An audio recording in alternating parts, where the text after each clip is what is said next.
All right. Now, there are different reactions on the SRC release of the new salaries to be received by the state officers. Now, we are focusing on the digits. And what does this mean to taxpayers? What exactly will this 8.85 billion shillings do for Kenya? And joining us is an investment expert from Citon Investment. John, thank you very much for joining us. Now, John, just to get straight into it, what does the review of state officers' payment mean to Kenyans and the taxpayers, to be precise? What it actually means is that the taxpayers will have a less burden in terms of it will be reduced by 8.8 billion. But if you look at the whole picture, it's quite a significant figure because usually for the budget, Kenya has a 1.3 trillion budget, and this savings is about 0.7% saving, which is less than 1%, which is quite insignificant. And part of the budget, we raise 70% from tax money.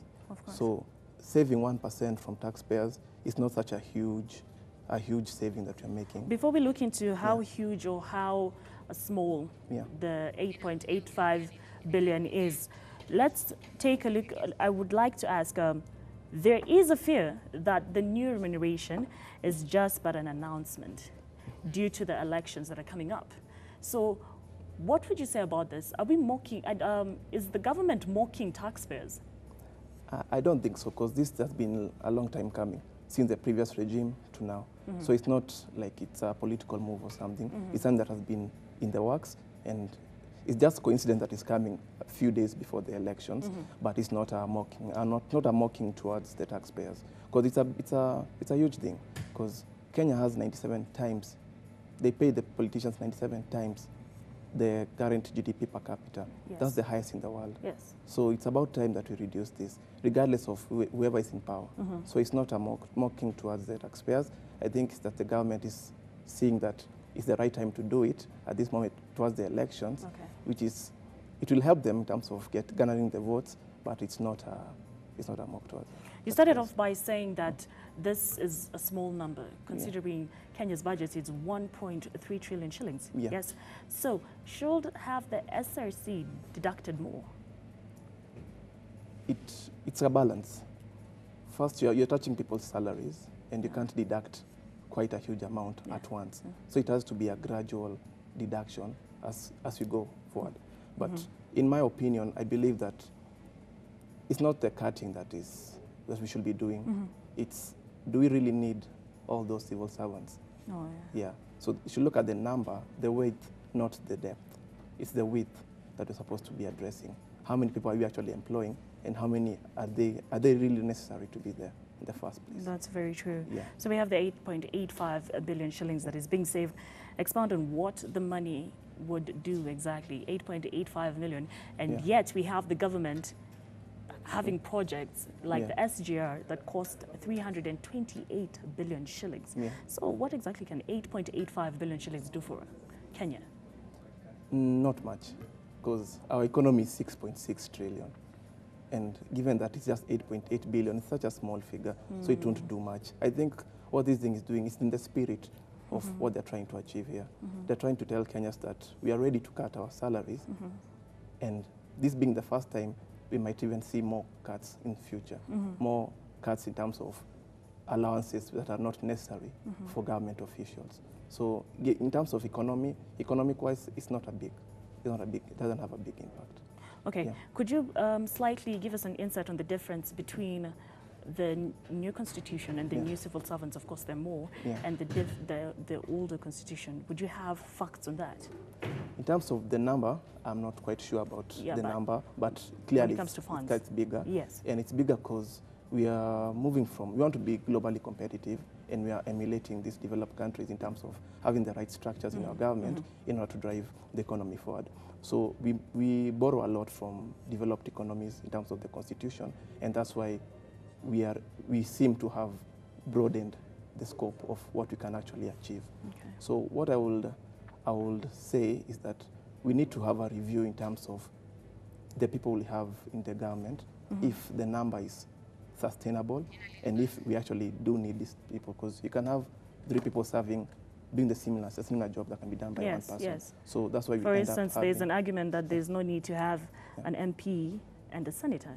Exactly, because MPs make the laws. What do the senators do? Yes. So it's a ghost worker kind of scenario we find ourselves in. But in terms of, if you look at the Kenyan budget, it's divided into two: recurrent expenditure and development expenditure. Okay. So the case for SGR, for example, having cost 320 billion, is a development expenditure. So it's going to create more value.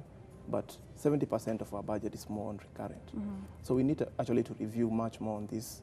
It's a nice step the government is taking, but they need to do more in terms of bringing down the proportion of recurrent to development expenditure. Okay. Yeah. During the State of the Nation address that Mr. President did just a few months ago, Okay. he read out a fact that he was proud, or rather, no, he was not proud. He read out a fact that 50% of the country's revenue only caters for 2% of the total Requirement. Exactly. Yeah. Expound that for us. Okay. So in any economy, I would say, or in even company in terms of a corporate structure, you require to work on debt and also equity. And debt is cheaper. Even as long as people say debt is expensive, no, debt is actually cheaper. So our economy is 80% debt, 20% equity, and that is the revenue we earn from our exports and also the money we get from the taxpayers. So most of it is funded through debt. But if you look at the debt, it's structured in a way that we borrow for like 20 years, so we have to repay in 20 years, and these projects are finished in like 2-3 years. So we have, the projects already start making revenue, and they're going into paying this debt.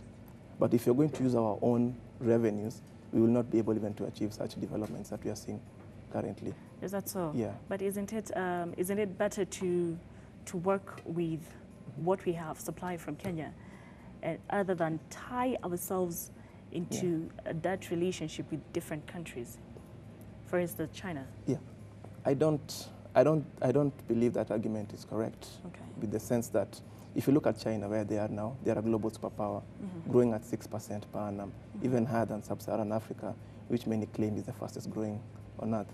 And if you look at China's debt, it's 220% of its GDP. So they reached where they are now based on debt. Even though we are having a debt relationship with other countries, it's also a mutually beneficial in terms of the skill transfer. So in the long run, it's going to be much beneficial to us. So if you're going to use the debt to fund recurrent expenditure, that's where an issue will come in. But if you're using the debt to fund development expenditure, then that's a good way to utilize debt. Okay. Now, the SRC has a goal of reducing the wage bill from 52% to 35%. How substantial is this? It's substantial in terms of, are they if being you look too ambitious? No, they're not being too ambitious. Yeah, because even if you look at how much we pay our wages to our government officials and people, civil servants, it's quite high because we can't sustain it. If you look at GDP per capita, about $1,500 US dollars, but we're paying our civil servants 95 times that. So it's not sustainable. So that's why they're going to reduce it. And they're not reducing it such that they are taking this particular individual to a level where they cannot afford living. So it's about whether we can sustain this kind of salaries and whether it's being utilized in the right way. Okay. Yeah. So according to you, dropping from 52% to 35% is, of course, a good idea, and it's not over-ambitious.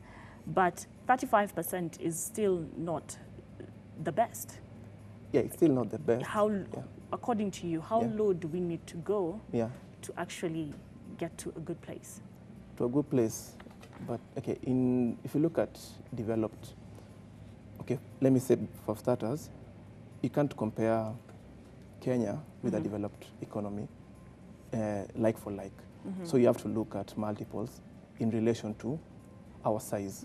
So if you compare like a country like Norway, they pay their government officials and civil servants up to 1 times their GDP per capita, meaning they can't afford to do so.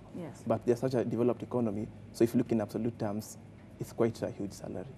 But for Kenya, if you look at 1 times GDP per capita, it's quite small.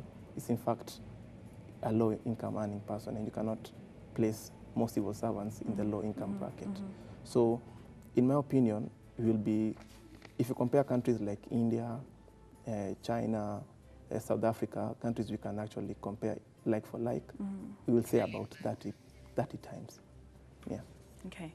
Where do we stand as a country when it comes to maybe expand for us the GDP and the economy? Okay.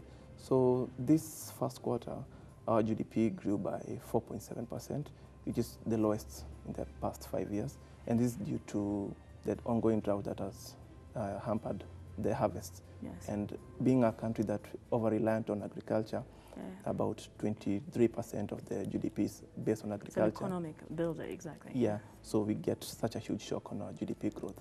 However, comparing it to other countries, we are still high. Achieving a 5% growth rate is our target, and if you can maintain that, we are still a fast-growing economy if you compare it with other countries in the world. In terms of sustainability, of whether we can sustain the 4.75% growth, it's quite sustainable. But what we have to do is have to channel more funds to development expenditure, because what's driving our growth is infrastructure.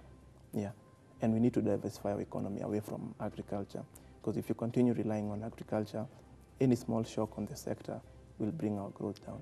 So what we require to do is diversify, go to tourism, real estate, manufacturing, and then if you have a diversified economy, then it's ring-fenced from any shocks that might face it. Does the coming elections have anything to do with a 4% quarter GDP? No. The GDP has been affected by the ongoing drought and the food shortage that you have been... Standard. Yeah. So it's not about elections. What elections does, it slows down foreign investment into the country. So you might see that slow down, but our economy is not mainly driven by foreign investment. It's only driven by development infrastructure that the government is currently undertaking. Okay. Yeah. Maybe lastly, you can touch a bit on, there's a confusion on the elections and inflation, and there's always that perception that definitely if there's elections, the economy is going to suffer. Yes, that's true, but according to the numbers, we see the economy the numbers state that the economy is not really suffering. Yeah, it's true. Even if you look at, we once did an analysis to see if there's a correlation between the public markets and also the economy, and whether the elections have some correlation towards slowing it down.